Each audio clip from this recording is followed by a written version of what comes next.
আজকের সেই পুরনো মোহনবাগানের ঝলক দেখতে পেলাম। আজকের খেলা দেখে মনে হলো যে হ্যাঁ, আমরা সেই মোহনবাগানকে দেখছি, চ্যাম্পিয়ন মোহনবাগানকে। আজকের লড়াইয়ের পরই আমি বলবো যে হ্যাঁ, এই সিজনে মোহনবাগান প্রথমবার খেলার মতো খেলেছে। দারুণ হয়েছে ম্যাচ, দারুণ। যারা নিউট্রাল ফ্যান, মানে যারা নর্থ ইস্ট নয়, মোহনবাগান নয়, তারাও কিন্তু ম্যাচটা ইকুয়ালি এনজয় করবে যতটা মোহনবাগান নর্থ ইস্ট ফ্যান্সরা করবে। আউটস্ট্যান্ডিং ম্যাচ হয়েছে, পিকচার পারফেক্ট ম্যাচ হয়েছে আজকের। এবং আমি বলবো আজকের বুক চিতিয়ে লড়াই করেছে এক বাঙালি দীপেন্দু বিশ্বাস।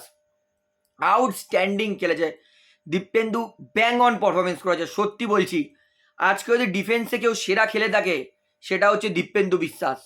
আজকে টম অ্যালড্রেডকে দেখে মনে হচ্ছিল যে সে সাপোর্টিং ক্যারেক্টারে আছে।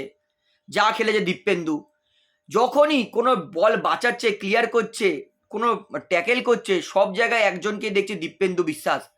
দীপেন্দু আজকে কিভাবে ম্যান অফ দ্য ম্যাচটা পেলো না সেটাই কিন্তু আমি সত্যি হতাশ হব। অবশ্যই Greg Stewart man of the match হয়েছে, এটা ঠিক আছে, কিন্তু দীপেন্দু আজকের আমার জন্য ভাই ম্যান অফ দ্য ম্যাচ ছিল।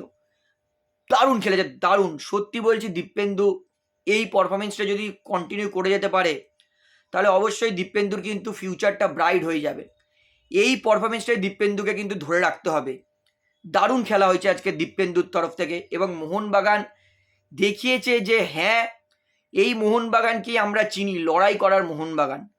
লড়াইয়ের আরেক নাম হচ্ছে মোহনবাগান। আর আজকে মলিনার মধ্যে সেই জোশটাও দেখতে পেয়েছি, খেলোয়াড়দের মধ্যেও সেই জোশটা দেখতে পেয়েছি যে আজকে মোহনবাগান জিতবেই। এবং সত্যি কথা বলতে, যখন ফার্স্ট হাফে 2-1 মোহনবাগান পিছিয়ে ছিল, তখন আমি ঘরের লোককে বারবার বলছি যে আজকে মোহনবাগান জিতবেই।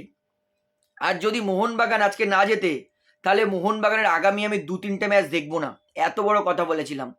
কারণ আজকে আমার কনফার্ম ছিল যে মোহনবাগান জিতবেই জিতবে। এবং আমি ম্যাচ প্রেডিকশন করেছিলাম যে মোহনবাগান 2-1 হবে, কিন্তু ফলাফলটা একটু হয়েছে 2-3। যাই হোক, 1 গোল ব্যবধানেই জিতেছে। তো ওভারঅল কিন্তু ম্যাচটা আজকে ওভারঅল দারুণ মজা হয়েছে, দারুণ। এইবারে বলবো যে আজকে ফাইনালি জেমি ম্যাকলারেনকে দেখতে পেলাম, সত্যিই ভালো লাগছে। হতে পারে ম্যাকলারেন আজকে সেরকম কিছু করতে পারিনি, কারণ লাস্ট 10 মিনিটে নেমেছিল, শেষ 10 মিনিটে কিছু করতে পারিনি ম্যাকলারেন। তবে তাকে আজকে দেখেছি, আশা করছি তিনি ভবিষ্যতে 90 মিনিট খেলবেন এবং অবশ্যই মোহনবাগানের হয়ে গোল করবেন, ভালো খেলবেন। এবং অবশ্যই আজকের শেষ মুহূর্তে যেটা গোল করেছে জিসন কামিংস, সেটার প্রশংসা করবই। আউটস্ট্যান্ডিং ফিনিশ করেছে, আউটস্ট্যান্ডিং, কুল কম্পোজ, বল নিয়ে ডাইরেক্ট জালে জড়িয়েছে।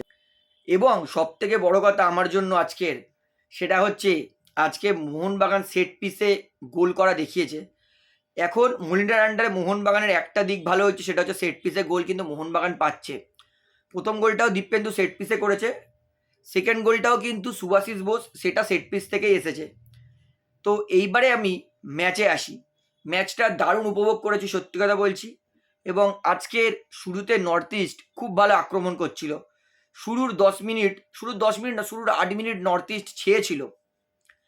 প্রথমে বেমামার যেটা গোল করেছে, আজকে নর্থ ইস্ট যেই দুটো গোল করেছে সেই দুটো গোল হচ্ছে চাবুক, চাবুক গোল করেছে, মানে বাঁধিয়ে রাখার মতো গোল করেছে নর্থ ইস্ট দুটোই।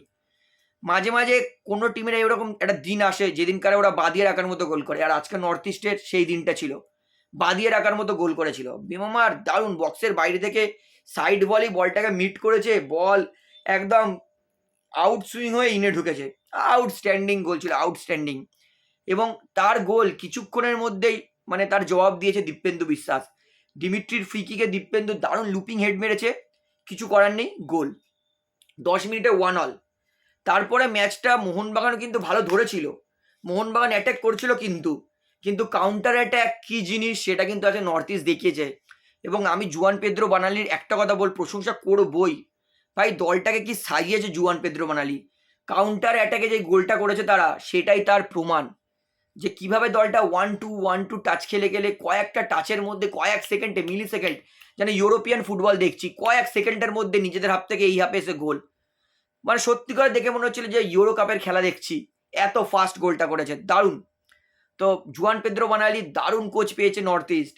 বলবো এই কোচটাকে যত পারবে টেনে নিয়ে যাক। এবং নর্থ ইস্ট যা শেপে ফুটবল খেলছে, এই নর্থ ইস্টটা যদি এই খেলা ধরে রাখতে পারে, অবশ্যই আমি বলবো নর্থ ইস্ট কিন্তু এই সিজনে টপ 4-এর মধ্যে ফিনিশ করবেই।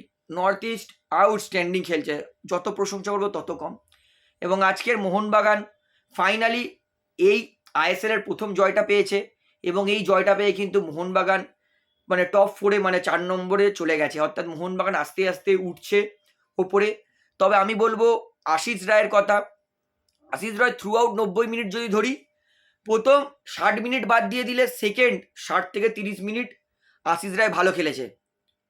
সেকেন্ড মানে লাস্ট 30 মিনিট, তার আগে কিন্তু আশিস রায়কে পকেটে মানে আশিস রায় জঘন্য করছিল। তার আগে আশিস রায়কে ইজিলি বিট করছে, আশিস রায়কে মানে একটা স্ট্রাইকার হয়ে কাটিয়ে বেরিয়ে যাচ্ছে।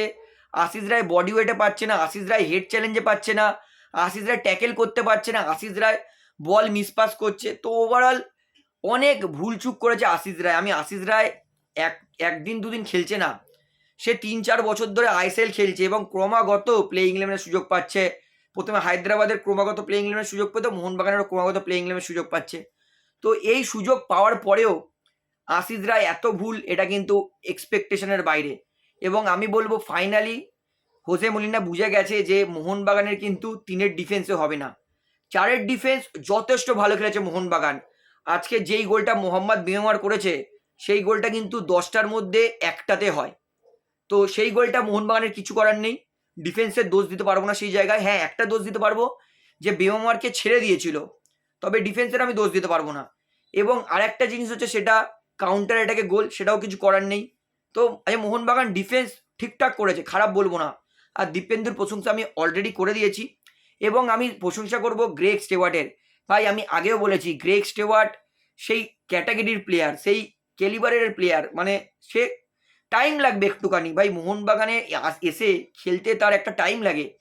মানে নতুন জায়গায় এসে যে নতুন স্ট্র্যাটেজিতে যে কোনো প্লেয়ারের মানাতে সময় লাগে। তো আমি বলবো স্টেওয়ার্ট কিন্তু নিজেকে আস্তে আস্তে মিলে ধরেছে, কিছু কিছু পাস স্টেওয়ার্ট ভালো দিচ্ছে। তো ওভারঅল ভালো খেলা হচ্ছে স্টেওয়ার্ট তরফ থেকে। এবং পেট্রাটস অবশ্যই মোহনবাগানের প্রিয় প্লেয়ার, মোহনবাগানি ফ্যান্সদের প্রিয় প্লেয়ার, মাঠের রাজা। পেট্রাটসের থেকে আমি স্লাইডলি আরও একটু বেশি এক্সপেকটেশন আমার আছে, কারণ পেট্রাটস যাই লেভেলের খেলা দেখিয়েছে সেই লেভেলের খেলা পেট্রাটসকে আবার দেখাতেই হবে। পেট্রাটস নো ডাউট, আমি কিন্তু বলছি না পেট্রাটস খারাপ খেলেছে, পেট্রাটস দারুণ খেলেছে, কিন্তু পেট্রাটসের থেকে আমাদের এক্সপেকটেশন আরও বেশি থাকে।